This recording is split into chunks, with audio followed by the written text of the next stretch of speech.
Законот за високо образование нема да се повлече. Министерката за образование и наука Весна Јаневска е децидна. Едногодишниот труд на работната група нема да падне во вода и законот наскоро ќе влезе во владина процедура. Според неа, барањата за повлекување на законот од страна на одредена група на професори доаѓа од страв за исполнување на новите повисоки критериуми. Имаат две можности.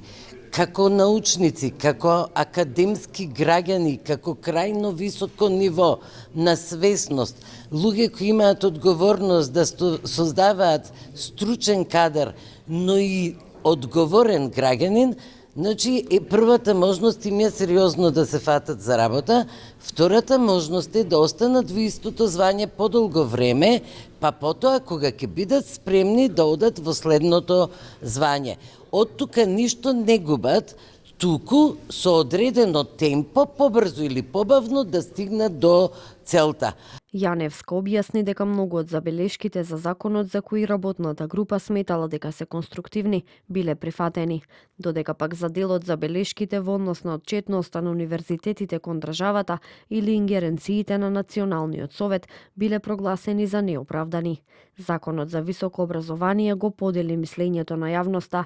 Дел од универзитетските професори сметаат дека со новите законски решенија се нарушува автономноста на универзитетите и се отвара простор за непотизам. Велат дека со зголемените овластувања на ректорите и деканите ќе бидат на сметка на колективниот принцип на управување. За новиот закон реагира и од опозицијата. СДСМ побараа повлекување на законот, бидејќи според нив со него, наместо напредување на квалитетот на образованието, ќе се воведе владина контрола врз универзитетите.